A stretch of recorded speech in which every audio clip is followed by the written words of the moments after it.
새날을 여는 새벽 말씀 나눔입니다. 부르심을 받은 사람들이라는 제목으로 고린도전서 말씀을 함께 나누고 있습니다. 오늘은 고린도전서 20번째 말씀입니다. 오늘 함께 나눌 말씀은 고린도전서 5장 9절로부터 13절까지 말씀입니다. 내가 너희에게 쓴 편지에 음행하는 자들을 사귀지 말라 하였거니와 이 말은 이 세상에 음행하는 자들이나 탐하는 자들이나 속여 빼앗는 자들이나 우상 숭배하는 자들을 도무지 사귀지 말라 하는 것이 아니니 만일 그리하려면 너희가 세상 밖으로 나가야 할 것이라. 이제 내가 너희에게 쓴 것은 만일 어떤 형제라 일컫는 자가 음행하거나 탐욕을 부리거나 우상 숭배를 하거나 모욕하거나 술 취하거나 속여 빼앗거든 사귀지도 말고 그런 자와는 함께 먹지도 말라 함이라. 밖에 있는 사람들을 판단하는 것이야 내게 무슨 상관이 있으리요마는 교회 안에 있는 사람들이야 너희가 판단하지 아니하랴. 밖에 있는 사람들은 하나님이 심판하시려니와 이 악한 사람은 너희 중에서 내쫓으라. 고린도전서 5장 9절로부터 13절 말씀입니다. 여러분, 교회는 누가 세우셨나요? 교회의 주인은 누구입니까? 다들 예상하시고 아시겠지만 교회는 하나님이 세우셨습니다. 그래서 하나님이 교회의 주인 되십니다. 우리가 교회를 부를 때 가장 본질적으로 하나님의 교회라고 말합니다. 사람 중에 어떤 사람도 교회를 꿈꾸거나 교회를 구상한 사람이 없습니다. 교회를 만들기 위해 사람들을 끌어모은 적도 없고 교회는 이런 곳이어야 한다고 교회의 정체성을 규정하지도 않았습니다. 교회는 여러분 철저하게 하나님이 구상해서 하나님이 일하셔서 하나님이 만드신 기관입니다. 그래서 교회의 원리와 뜻과 마음과 개념과 방식은 온전히 죄와는 완벽하게 다른 하나님의 마음, 하나님의 심정, 하나님의 기준, 하나님의 가치가 작용하는 곳이며 그것으로 말미암아 운영되는 곳이 교회여야 합니다. 그래서 교회는 세상과 다른 겁니다. 하나님이 교회의 설립자 되시고 하나님이 교회의 책임자 되시며 하나님이 교회의 보호자 되십니다. 따라서 교회를 걱정해야 하는 존재는 저와 여러분이 아니라 하나님이십니다. 하나님이 세우셨고 하나님이 지키시고 하나님이 유지하시고 하나님이 보호하십니다. 그러니 하나님께서 이 교회의 주인 되신다라는 생각을 우리는 늘 기억해야 합니다. 교회를 누가 지키느냐? 하나님이다. 교회를 누가 책임지느냐? 하나님이다. 이 사실을 기억하고 고백하시는 여러분들 되시길 바랍니다. 그럼 하나님이 교회를 세우신 목적은 무엇일까요? 첫 번째는 성도, 다시 말해 우리를 보호하기 위해서입니다. 교회는 하나님을 세우셨는데 하나님께서 그 교회를 통하여 하나님의 영광을 받으시려고 세운 것이 아닙니다. 여러분, 하나님은 이미 온전하신 분이십니다. 그래서 우리가 드리는 영광과 무관하게 이미 영광 가운데 계시며 우리가 드리는 멸시와 무관하게 모든 것들의 찬미를 받으시는 분이 하나님입니다. 우리가 하나님께 행하는 것으로 하나님이 영향을 받으시는 게 아니라는 겁니다. 이 사실을 기억하셔야 합니다. 제가 여러 번 말씀드렸는데요. 인간이 하나님을 영화롭게 할 수 없습니다. 낮은 자가 높은 자를, 낮은 자가 큰 자를 존귀하게 할 수 없습니다. 인간 때문에 하나님이 달라지지 않습니다. 인간 때문에 하나님이 높아지거나 우리 때문에 하나님이 낮아지는 것이 아니라 하나님 때문에 우리가 존귀해지고 하나님 때문에 우리가 영화로워지는 겁니다. 하나님께서는 구원하신 성도들을 책임지신다는 의미로 예수 그리스도를 교회의 머리로 세우셨습니다. 하나님이 구원하신 성도를 예수와 연합되게 하셔서 하나님이 구원하신 성도가 단 한 사람도 잃어버리지 않게 하시고 단 한 사람도 어떤 세력들이 해하지 못하도록 하나님이 지키고 보호하시기에 만든 기관, 그게 바로 교회다라는 겁니다. 하나님이 교회를 세우셨다. 누굴 위하여? 바로 저와 여러분, 우리와 같은 성도를 위하여 이 사실을 반드시 기억하시기 바랍니다. 하나님께서 교회를 세우신 두 번째 이유는 세상을 위해서입니다. 성경의 가장 대표적인 표현이 성도를 향해 너희가 세상의 빛이다, 너희는 세상의 소금이다 라고 하신 겁니다. 그러면서 동시에 하신 말씀이 너희를 구원하여 내가 너희를 세상으로 보내노라 라고 말씀하셨습니다. 하나님은 여러분, 우리는 구원하고 세상은 멸망시키려고 하시는 것이 아닙니다. 성도와, 다시 말해 우리와 하나님을 믿지 않는 자들은 동일한 죄인이었습니다. 우리나 하나님을 믿지 않는 자들이나 더 다른 것은 없습니다. 우리가 하나님을 믿지 않는 자보다 더 신실하고 더 의롭게 행동해서 구원받은 게 아니다라는 겁니다. 우리의 구원은 전적으로 하나님의 은혜 때문입니다. 하나님께서 저와 여러분을 선택하셔서 구원받게 하시고 교회에 소속되게 하셨습니다. 왜? 바로 세상의 본보기, 다시 말해 세상의 샘플로 나타내게 하기 위하여, 세상에 증거되게 하고 증인되게 하기 위하여 우리를 선택하셨다라는 겁니다. 그러니까 우리는 여러분 단순히 그냥 운 좋게 선택된 어떤 운 좋은 사람들이 아닙니다.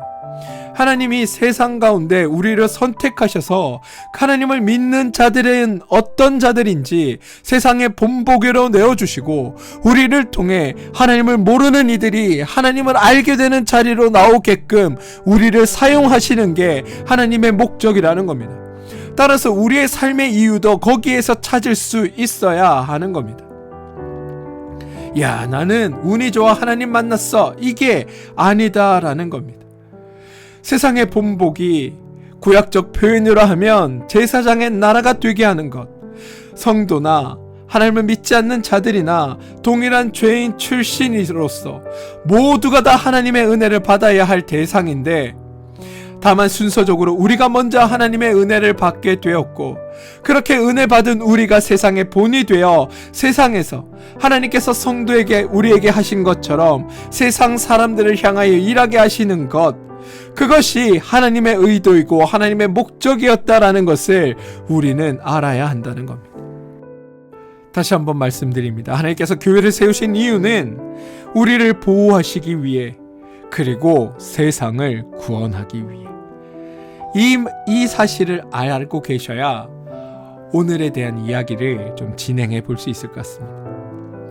바울이 하나님을 믿는 사람들에 대한 관심을 보여주는 두 번째 구절이 바로 오늘 본문 10절에서 11절입니다.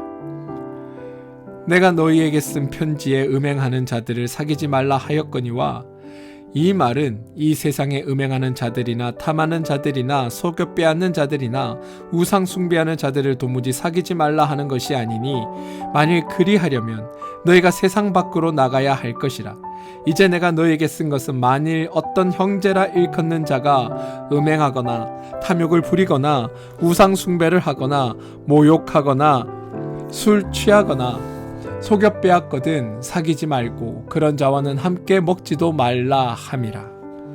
여러분, 이 말씀 잘 이해해야 되는데요, 얼핏 들으면 바울의 말이 매우 이상하게 들릴 수 있습니다. 자, 들어보십시오. 세상에 어떻게 되든지 말든지 교회는 거룩해야 하니까 교회에서 더럽고 부정하고 음행한 것들은 빨리 세상으로 내쫓아라 라는 말처럼 들릴 수 있다는 겁니다. 만일 여러분 바울의 말을 문자 그대로 이해한다면 교회는 세상의 빛이나 교회는 세상의 소금이 될 수 없습니다. 교회가 세상의 어둠을 밝혀주고 교회가 세상의 부패를 막아주는 곳이 아니라 도리어 교회의 추악함과 교회의 부정함을 세상 가운데 내버려서 세상으로 하여금 더 빨리 썩고 세상이 더 어두워지게 만드는 일을 교회가 하라는 말처럼 들릴 수 있습니다. 왜냐하면 더럽고 음행하고 나쁜 사람들을 세상 밖으로 내쫓으면 그만큼 교회는 깨끗해질지 모르나 세상은 그만큼 더러워질 것 아닙니까? 더러운 자들을 받아들여 깨끗하게 만드는 것이 교회여야 하는데, 교회가 더럽다고 버려버리면 교회는 깨끗할지 모르나 세상은 더러워지는 것, 그게 당연한 것 아닙니까? 그러니까 바울이 그런 식으로 말한 게 아니다라는 겁니다. 바울은 음행한 사람을 내쫓으라고 말하긴 했습니다. 그런데 바울이 징계하려고 그 사람을 내쫓으라라는 것이 아니었습니다. 도리어 그 사람을 교육하고 그 사람을 변화시키기 위해서 그 일을 해라라고 이야기한 겁니다. 그런데 이렇게 얘기하면 몇몇 분들은 이렇게 얘기할 겁니다. 아니, 누가 징계를 위한 징계를 해? 그 징계를 통해서 교육적 효과가 나타나라고 하는 거지. 그러니까 교육적 방법 중에 징계라는 게 있는 거지. 누가 징계를 위한 징계를 해? 그런데 여러분, 이게 시행하는 방식이 전혀 다릅니다. 지금부터 바울의 역사를 좀 설명드릴 텐데요. 여러분, 이것들을 잘 이해하셔야 합니다. 음행한 사람이 문제인데, 바울은 음행한 사람을 다루지 않고 계속해서 성도됨에 대한 이야기들을 전합니다. 그러면서 음행한 사람을 쫓아내라고 합니다. 그랬더니 사람들이 그것을 징계라고 합니다. 그런데 여러분, 이게 징계가 아니라는 겁니다.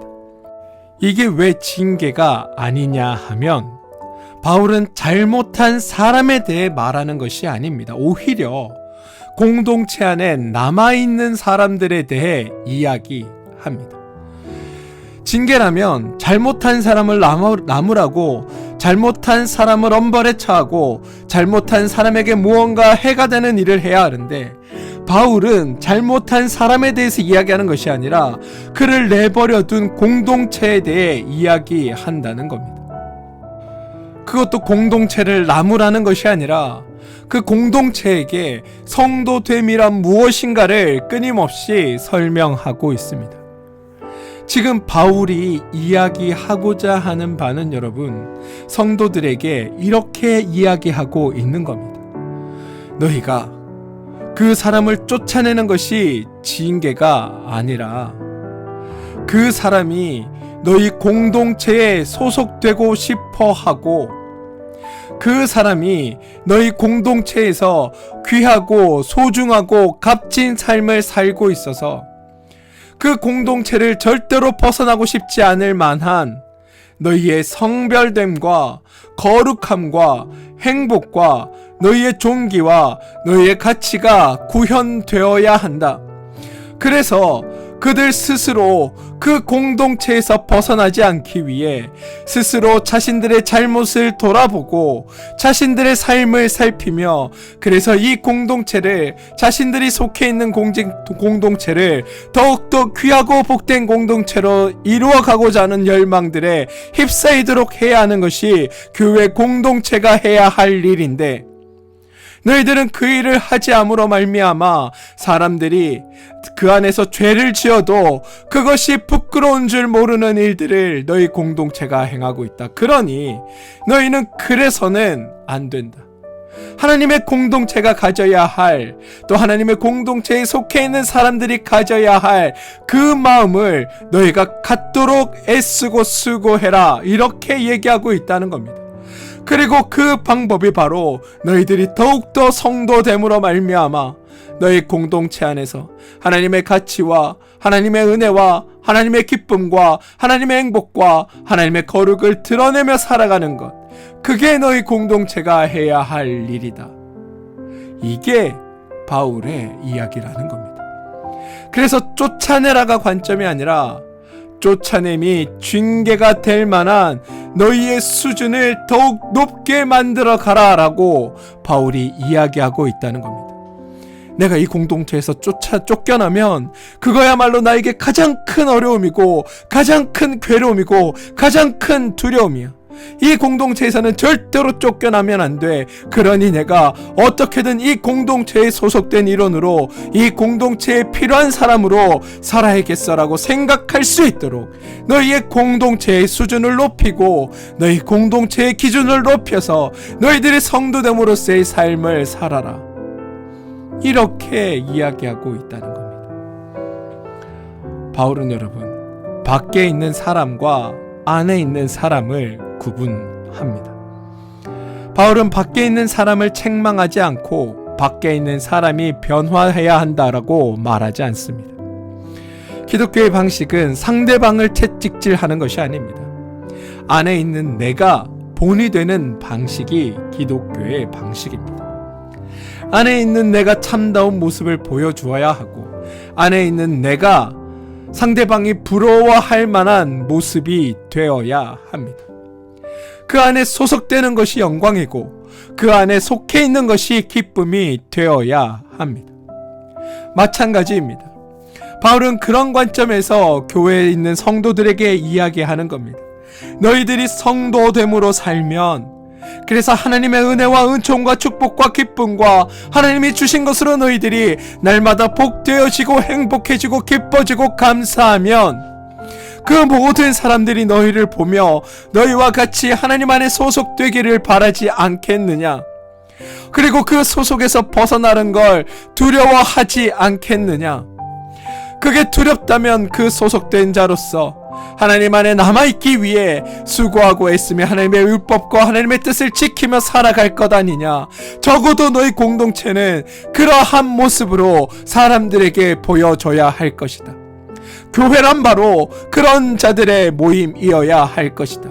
율법을 지켜라, 어겼으니 너는 심판받아야 한다가 아니라 하나님 안에 속해 있는 자들이 저혈됨을 통해 나도 저것 가운데 들어가고 싶고, 저것 가운데 들어가려면 반드시 행하고 지켜야 할 것들을 당연하고 감사하게 지켜내는 삶으로 사람들을 이끌어가는 것, 그래서 세상의 본이 되는 것, 세상 사람들이 부러워할 만한 것들로 채워가는 것, 그게 성도의 자리여야 하고 교회의 자리여야 한다. 이게 바울의 이야기라는 겁니다. 저는 그런 일들을 우리가 해내길 소망합니다. 여러분들이 삶에서 다른 이들의 본이 되어지고, 다른 이들이 하나님을 믿으며 따르는 여러분의 삶을 통해 하나님을 만나고 싶어 하고, 또 우리 교회가 바로 그런 자리에 서서 세상 모든 사람들이 부러워하고 닮고 싶어하고 또 가고 싶어하고 머물고 싶어하는 교회가 되는 것, 그게 우리가 해야 할 일들이라는 겁니다. 여러분, 그 일을 위해 우리가 더욱 하나님을 닮아갑시다.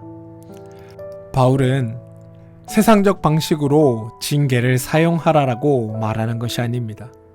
다시 말해, 교회에서 누군가를 출교해버리고 쫓아내버리고 교회를 깨끗하게 하기 위해 세상을 더럽히라라고 말하는 것이 아니라는 겁니다.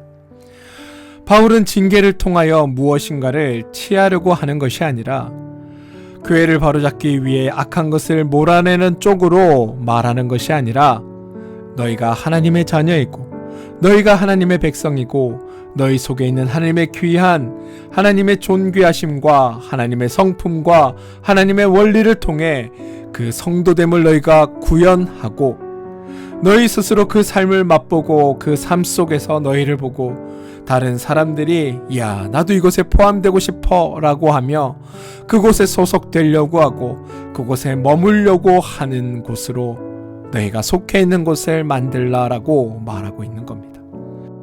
바울의 이런 태도는 여러분, 분쟁에서도 마찬가지였습니다. 분쟁이 있을 때 한번 떠올려 보십시오. 왜 싸우냐? 욕심내지 마라, 시기하지 마라, 질투하지 마라, 이렇게 얘기해서는 분쟁이 해결되지 않고 분쟁이 끝이지 않을 걸 바울은 알았습니다. 그래서 바울은 이렇게 얘기한 겁니다. 너희들 중에 잘난 놈 누가 있느냐? 너희들아 수고해서 구원받은 놈 누가 있느냐? 그런데 왜 서로 잘났다고 서로 자랑질하며 서로에게 상처 주며 서로를 미워하게 하느냐? 여기 있는 모두는 하나님의 은혜로, 하나님의 지혜로, 하나님의 능력으로, 하나님의 권세로 구원받은 사람들 아니냐? 여기에 자신의 능력으로, 자신의 힘으로 구원받은 사람이 있으면 나와봐라. 아무도 없지.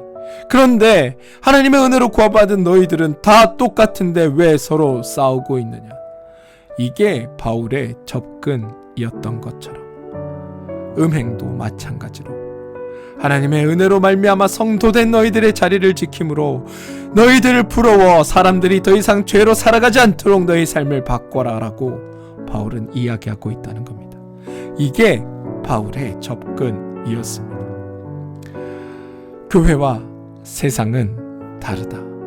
그러니 교회는 더욱더 교회다워지고 성도는 더욱더 성도다워짐으로 말미암아 세상 사람들이 부러워할 그런 사람들, 그런 삶, 그런 곳이 되어야 한다. 저는 이 말씀을 여러분들이 좀 마음에 새겨주시길 부탁드립니다. 바울이 이야기하는 이런 모습의 본연은 사실 예수님의 사역으로부터 시작된 겁니다. 동일한 음행 사건이 복음서에도 등장합니다. 요한복음 8장에 나오는데요. 흔히 음행한 여인 사건으로 알려진 이야기입니다. 2절을 보시면 서기관들과 바리새인들이 음행 중에 잡힌 여인을 끌고 와서 가운데 세우고 예수께 말하되 선생이여 이 여자가 간음하다가 현장에서 잡혔나이다. 모세는 율법에 이러한 여자를 돌로 치라고 명하였거니와 선생은 어떻게 말하겠나이까? 라며 묻습니다. 중간 내용을 생략하고 이 물음에 대한 예수님의 조치가 7절입니다. 이에 일어나 이르시되 너희 중에 죄 없는 자가 먼저 돌로 치라. 이렇게 말씀하시니까 사람들이 양심의 가책을 느껴 어른들로부터 어린이, 젊은이까지 하나씩 다 나가고 오직 예수와 여자만 남았다고 합니다. 여기까지 예수님은 아무런 조치를 여인에게 취하지 않았습니다. 드디어 다른 사람들이 다 나가고 여자와 예수님 딱 둘만 나와 대화를 합니다.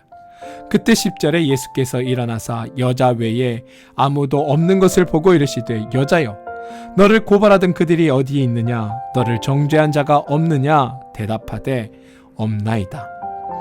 여기까지도 아직 예수님의 아무런 조치가 없습니다. 너희를 정죄한 사람이 없느냐? 네, 없습니다. 그러고 나서 드디어 예수님께서 여인에게 한마디 하시는데요. 11절에 예수께서 이르시되 나도 너를 정죄하지 아니하노니 가서 다시는 죄를 범하지 말라 하시니라. 여러분, 예수님의 이 조치에 여러분들 동의하십니까? 본문에서만 따져보면 예수님은 여인을 정죄하지 않는다고 하셨고 정죄하지 않으시니 어떠한 징계나 처벌도 내리지 않으십니다. 여러분은 예수님의 이 판단과 이 조치에 동의하시나요? 혹시 예수님 잘못하셨네, 음행한 여자를 그냥 내버려 두시다니 이러니 세상이 썩었나 뭉그러지지라고 말씀하실 분 계십니까?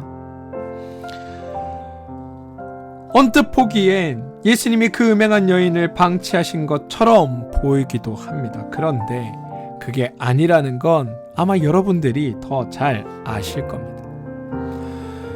사람들은 여인의 치유와 회복이나 변화에 대해서는 아무런 관심도 없었습니다.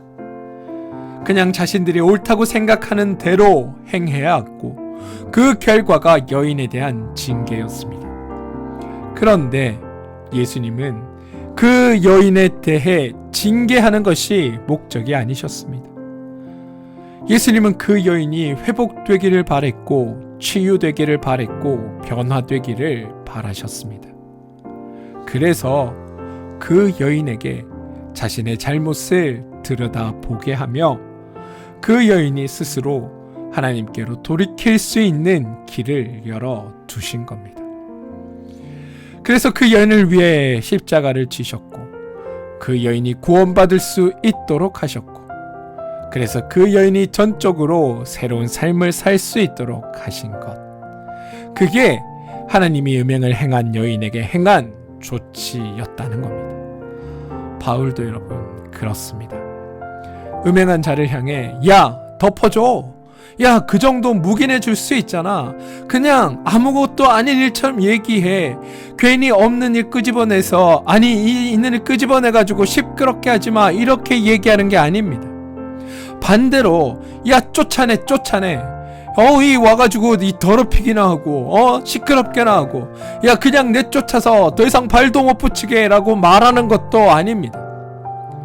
바울의 목적은 그 사람이 변화되기를 바라는 겁니다. 그리고 교회가 교회로서 성도가 성도로서 바르게 섬으로 말미암아 진짜 교회와 성도의 모습을 갖춰가기를 바랬던 겁니다.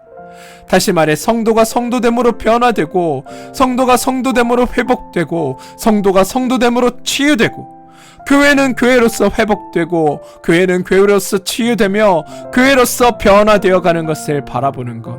그래서 바울은 이렇게 이야기했던 겁니다. 우리의 목적도 마찬가지여야 합니다.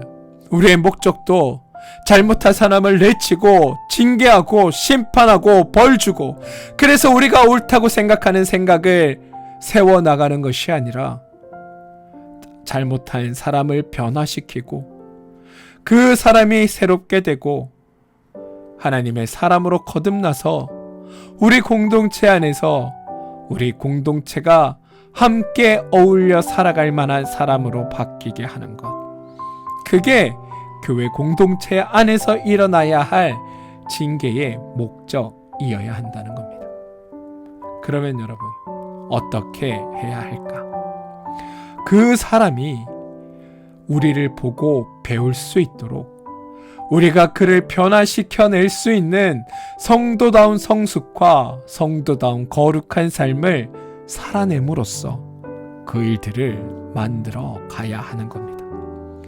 나의 삶은 개차반같이 살면서 다른 사람을 향해 야, 네 인생 똑바로 살아라고 말하는 것이 아니라, 내가 하나님의 사람으로 하나님이 베풀어 주신 은혜와 하나님께서 행하시는 기쁨과 행하신 일들과 하나님께서 주시는 모든 것 안에 기뻐하고 감사하고 만족해하며 하나님을 찬양하고 찬미하며 내 삶을 하나님으로 온통 채워가고, 그러한 삶을 통해 주시는 하나님의 은혜와 은총을 가지고 세상 사람들에게 하나님을 믿으면, 하나님을 따르면 하나님께서 우리에게 주시는 것들이 이런 것들이라고, 하나님을 온전히 믿고 따름으로 인해 나에게 비록 이런 어려움이 생겼지만 그럼에도 불구하고 이건 너무 일하실 하나님의 역사를 나는 기대한다고 그렇게 말하며 살아가는 삶. 그래서 많은 이들이 우리를 통해 나도 저 하나님 믿고 싶다, 나도 저 하나님의 사람처럼 되고 싶다, 나도 저 하나님의 사람이 속해 있는 공동체에서 나도 함께 살고 싶다라고 생각할 수 있도록 만드는 것. 그게 우리가 해야 할 일이라고 바울은 강조하고 있다는 겁니다. 바울은 음행을 행한 자에 대한 조치로서 고린도 교인들에게 너희가 성도됨을 알아야 하고 성도다워야 한다라고 강조하고 있다는 것. 저는 이 사실을 여러분들이 기억해 주시길 바랍니다. 사랑하는 성도 여러분, 세상에는 징계가 있을 뿐 치유가 없습니다. 심판만 있을 뿐 은혜가 없습니다. 그런데 우리가 믿는 기독교는 은혜 받은 성도가 은혜를 행함으로 상대방을 치유와 회복이 되도록 역사하는 거룩한 하나님의 처소여야 한다고 말합니다. 교회가 왜 징계하지 않느냐고 따질 것이 아니라 우리가 하나님의 은혜를 실천하며 살고 있는지를 늘 먼저 점검하면서 우리가 하나님을 알고 하나님의 은혜의 분량에 충만해져서 하나님의 성도다움을 통해 우리 스스로 존귀해지고 우리와 함께하는 모든 자들을 거룩하게 하는 귀한 하나님의 교회의 사명을 감당하는 그런 여러분들 되어주시기 주님의 이름으로 축원드립니다. 상대방이 변하는 것이 아니라 내가 변해야 하나님의 은혜가 우리 가운데 임하는 것입니다. 이 사실을 기억하고 하나님 안에 복되게 살아가는 여러분들 되어주시길 주님의 이름으로 축원드립니다. 함께 기도하겠습니다. 주님, 우리로 하여금 징계의 관점이 아니라 은혜의 관점에서 교회 공동체를 바라보게 하시니 감사합니다. 우리가 먼저 성도다운 성숙과 거룩함을 이루게 하여 주시옵소서. 그래서 다른 이들에게 변화의 소망이 되게 하여 주시고 하나님의 사랑으로 서로를 치유하고 회복시키는 귀한 교회가 되게 하여 주시옵소서. 예수님의 이름으로 기도합니다. 아멘.